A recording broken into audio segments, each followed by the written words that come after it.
without a writer, obviously, there's no books. And without the enthusiasm and the skill which Réamonn O'Ciaráin has shown, we wouldn't be launching a book here tonight. So, is Cúch Ahish Dusa, Fáilte Rav Caradu, Réamonn O'Ciaráin, Le Lorch Erin Lorchen.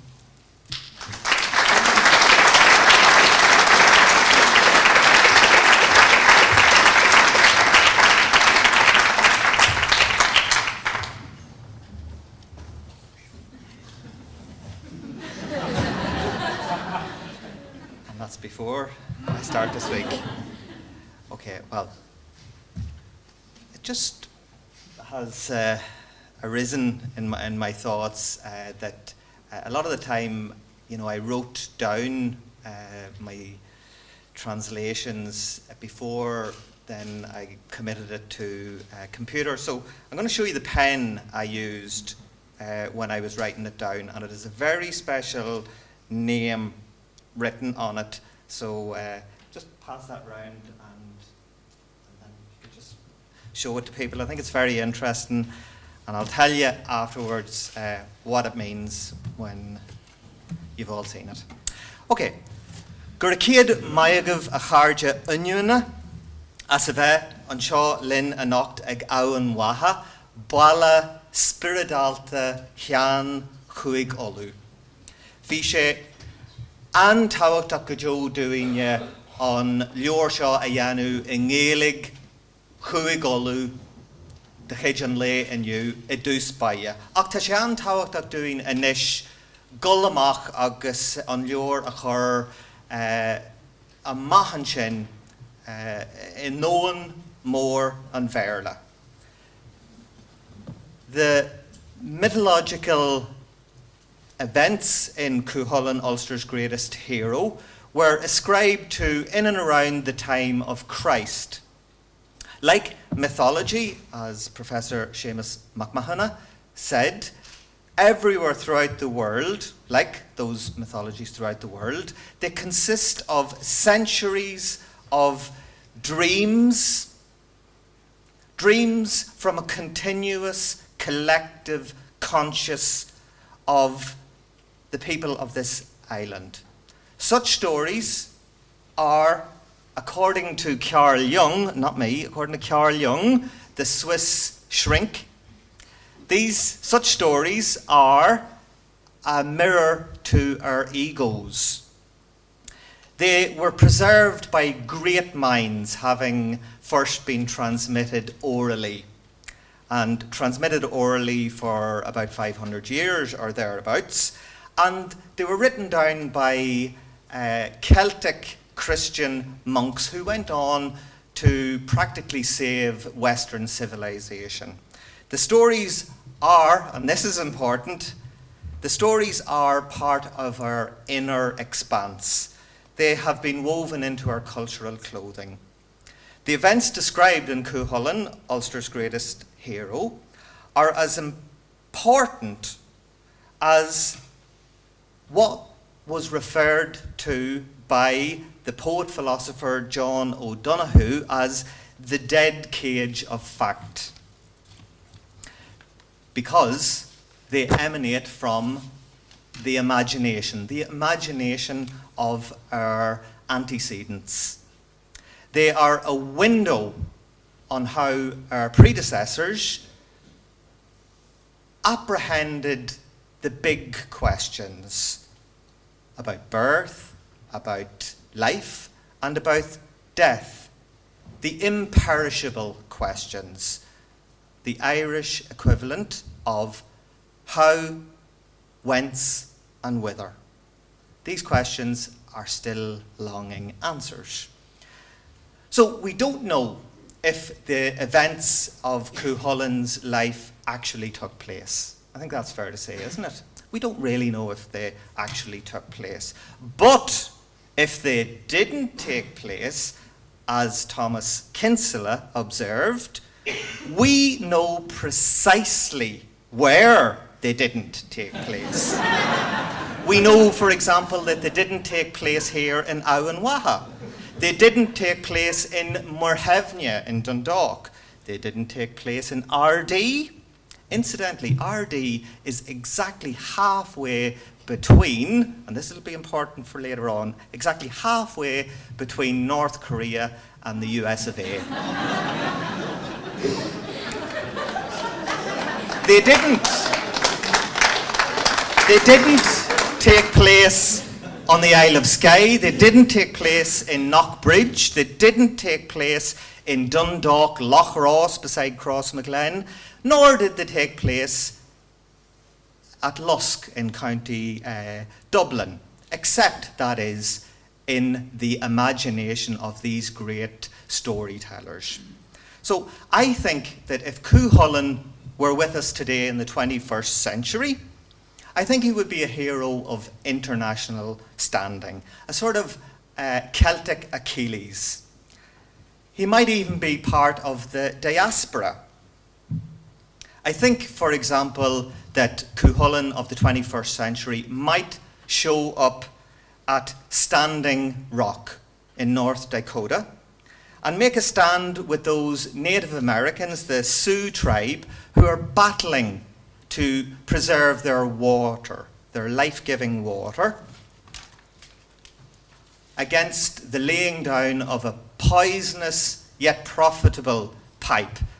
A pipeline, the laying of which is a modern-day equivalent of the one forbidden thing, an apple not to be eaten. And these are recurring themes in mythology all over the world, as Professor McMahon has earlier said. I think also that if Cúchulainn were with us today, that he might show up anywhere where men and women, young men and women, have to rely on slingshots or stones against helicopters or tanks. And I think that he would answer that deep, basic, primeval, tribal call today. He might even be driving a truck with Red Cross on it. In the 80s, now Michael, my brother's going to like this story. In the 80s, late 80s, I worked on Canary Wharf building site in London. I practically built it myself, to be honest. And one night on the way home after a few obligatories to, wash away the dust, on the platform in a tube station, there was a young, lone Irish fella, a labouring man, and he was swaying on the opposite platform, and he was roaring, bawling something that has stayed with me. He was bawling this: "Be he 6 foot tall or 5 foot small, the bowl paddy'll fight them all." And there was something very Irish, essentially Irish in that scene, something very tragic also, and I think there was a bit of Cúchulainn in that man. He'd be well into his 60s now, and there was also that Cúchulainn thing in O'Leary on his fine horse. It was in the Tories, Count Redmond O'Hanlon, my mother's O'Hanlon, Seamus Mór McMurroughy. It was also in Cal Mór. And the Tories, of course, the Outlaws, they went on to give the Conservative Party their name, as the Conservative Party in the 17th century were deemed to be a law unto themselves. So I'm not for a second suggesting that Theresa May or Boris Johnson is like Cúchulainn in any way. But the same spirit was definitely in the men and women of 1916. A fearlessness in men and women who sacrificed all for an idea, and the idea was freedom. You can sense the same sense of spirit on the hurling pitch, on the Gaelic field of play in Croke Park. It was definitely with Kieran McGeeney in 2002 and with Canavan in 2003. And all he had to do was warm up. That's Canavan. All he had to do was warm up on the sideline, and everybody in the crucible of Croke Park could feel that Cúchulainn thing. I also believe that that thing that is the Cúchulainn thing was very much there in Apollo House last Christmas, delivering mattresses, even tuning up a guitar for the homeless of our capital's city. And the unfortunate thing is that we might be awakening that spirit of Cúchulainn again this Christmas. We'll see how that pans out. So myths are old and they stand the test of time. They are composed of deep symbolism and metaphor. They offer clues rather than instructions. The Ulster cycle is a particularly deep well of pure Celtic Gaelic wisdom. Think of it like this here, that in the world there's a collective wisdom, a collective conscious, and every night you enter that collective conscious in your sleep. And there is a space there that is very Celtic and very Gaelic and very Irish, and that's the territory in which these stories live and breathe, and that's why they're very, very important, far more important than fact. So it's important also to note that Ireland doesn't have a creation myth like other nations. Instead, what we have a chronicle of invasion after invasion, and unfortunately many other countries have the same story. But the stories in this book definitely have foretold many, many eventualities. They, for example, describe conflict in Ulster. They describe bloodletting in Ulster. They deal with weapons of mass destruction. For example, the scythed chariot. It was driven through the enemy, and it chopped up their bones and crushed their flesh, just in huge numbers, it seems. And in one version, it even issued poisonous gas. So that's all in these stories, so way ahead of their time, really. It also, ladies and gentlemen, mentions a border in Ulster, a soft border, which could also be turned into a hard border. So if Michael Barnier, Donald Tusk, or Jean-Claude Juncker were to travel to Dromil Bridge, which is near Silverbridge, near Dorsey, they would see there this ancient Iron Age checkpoint Charlie, a checkpoint Charlie that hasn't been needed for 2 millennium, for ages, but it might be. It might be if the full madness of Brexit is allowed to prevail. It's also worth pointing out that that checkpoint Charlie is on the ancient road that led from Tara to Navan Fort here, and it went on from Navan Fort here up to Mount Sandal, which is near Coleraine, where Seamus here taught hosts of students language structure and Old Irish, and I imagine these stories also. So the cult of celebrity is also in these stories. We see Cúchulainn being described as standing up on his trademark rock overlooking the mud flats in Morhevnia, and the Connacht men raising their women up on their shields to get a glimpse of this young, beautiful, but treacherous hero. Incidentally, that rock, you will not find any brown heritage signs to guide you to that rock. It has also evaded the clutches of Google, and I am going to tell you where it is tonight. It's nowadays known as Tipping's Rock, and it wouldn't be far from Fitzpatrick's, the restaurant. And I went there recently. I've been a few times, but I went recently with Claire and Padraig, and it has that rarefied sense. That other places like Dolmans and Cairns have, real deep spirituality. It has that up there. It really, but it's abandoned, and so it's great that it is, because you never get anybody up there. But when Claire and Padraig were up there with me, shortly afterwards they decided to get married, so it has a big impact. So that's Tipping's Rock, and it's in Belurgan, okay?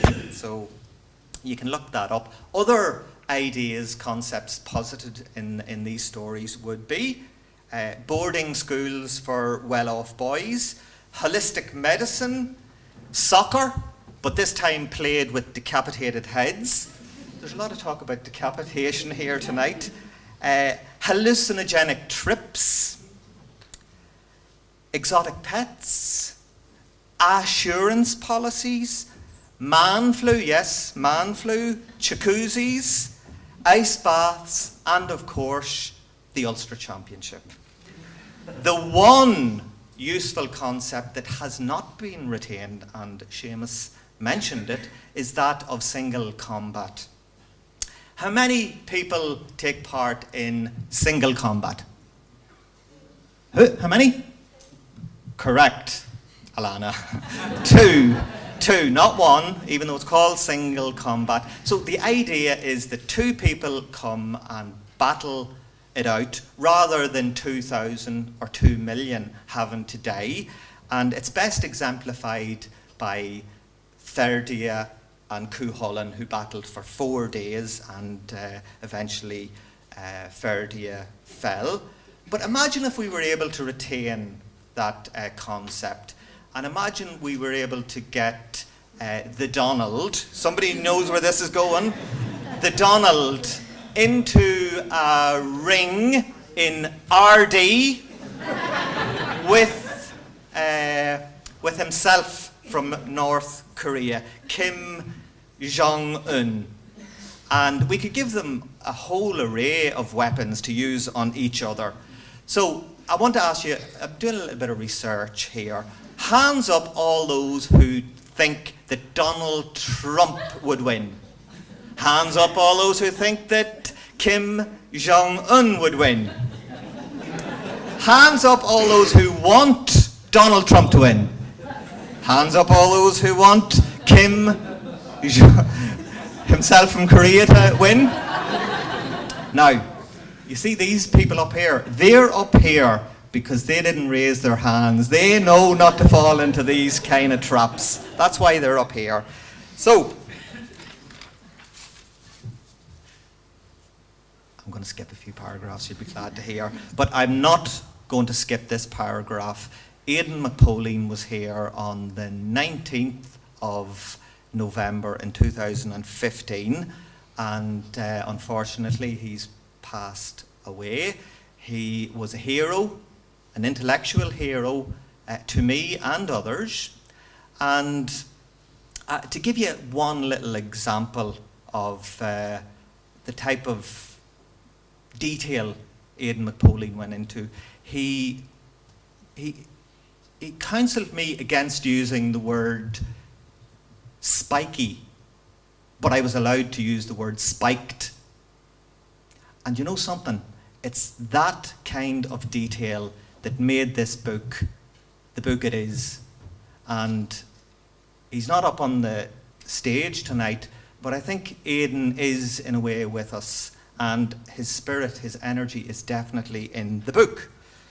So it's dedicated to Aidan, and rightly so.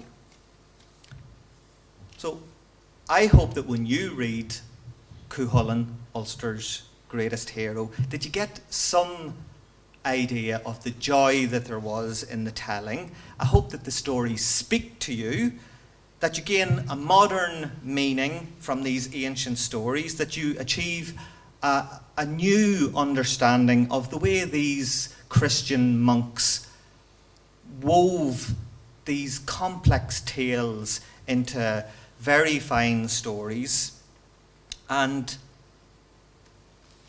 that these stories, the Cúchulainn stories, represent the very growing point of the Irish psyche. The Irish psyche that is driving each and every one of you, whether you know it or not. So these stories, they don't come from a world of economics or a world of science or a world of logic. They come from the other world, the world that is spiritual, the world that is artistic, transcendent, the world that is symbolic, the world that is circular rather than linear. The stories ask us, whisper. The stories whisper to us to be free spirits, to be passionate. They ask us to be creative. They ask us to be equal. They ask us to be attentive to our environment, to be in tune with the elements, and to honour our tribe's heritage and language, of course, and also to be kind to the stranger in our midst. They ask us to answer our own call, or to follow your bliss, to quote Joseph Campbell. They ask us to be heroes in our own stories and heroes in each other's stories. So Wendy Dunbar, and she's sitting up there in the middle, Wendy was Scahach of the Isle of Skye, and she managed to refine and refocus Dara Vallely and me, and did so much to knock this book into shape, and in doing so knock myself and Dara into shape a wee bit also. So Wendy, you've done another wonderful, wonderful job, and we thank you very much. Could you give Wendy a round of applause?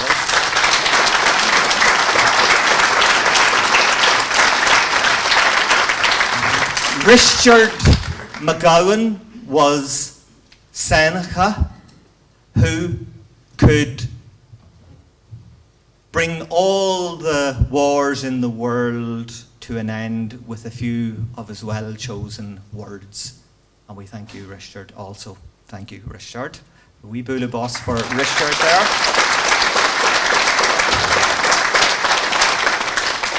Anton O'Killine here was Lu Lau Ada, a Celtic Apollo, a kind energy from Dublin northwards, always guiding, never controlling.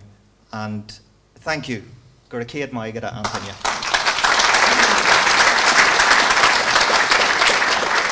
So that part of Cúchulainn that I described earlier is also in me, and I'm not going to leave here without mentioning my own Jaichina, which means 10 flames, 10 candles, my own mother, Betty Kieran, and thank you, Betty, for lighting all those candles. Don't tell me I was the only one needed the candles. Thank you very much, Betty, for guiding me through my long adolescence. And I think the long adolescence is coming to an end. Any year soon it'll be coming to an end. And that brings me to Dolores. I'm coming close to the end here. To Dolores. Now, Dolores was to me Allel's Maeve, the dominant partner, the manipulative partner. And incidentally, I was telling Dolores that not one of my readers asked me to tone down the more bodily aspects of the book, which Seamus mentioned. None of them. Not one of them. And I can tell you there is some racy episodes. So Dolores has not referred to this book by any other name other than 50 Shades of Cúchulainn.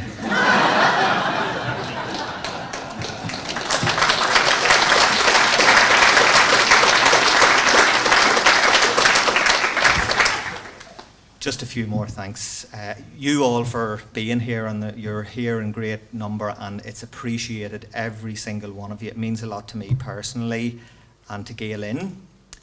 I'd like to thank, obviously, the Ultach Trust and Roisha and Ciaráin here for doing a great job as MC, and I believe he is actually available for bar mitzvahs, you name it, he can do it.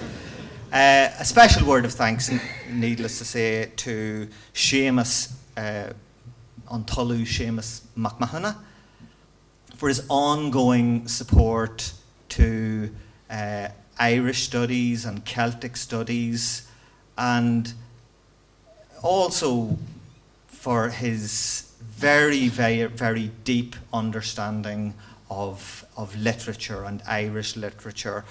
You know, when you meet Seamus, he greets you like a brother, but he really has the wisdom of an Ard Drí, a chief druid, like Cahu to the Red Branch heroes. So Guracéad Maigad a Hamish.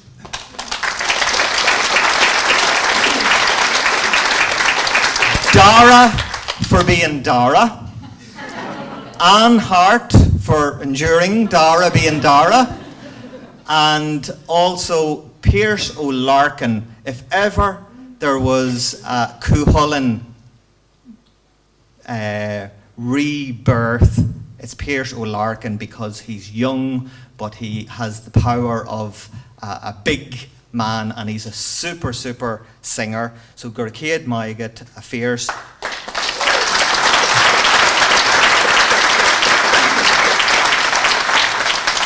Alana and Claire for doing the Facebook Live. And again, I want to thank each and every one of you. And Megan Rafferty, I think, did more work for this night than she did for her own wedding. So Guramaigad, and Megan. Guramaigad.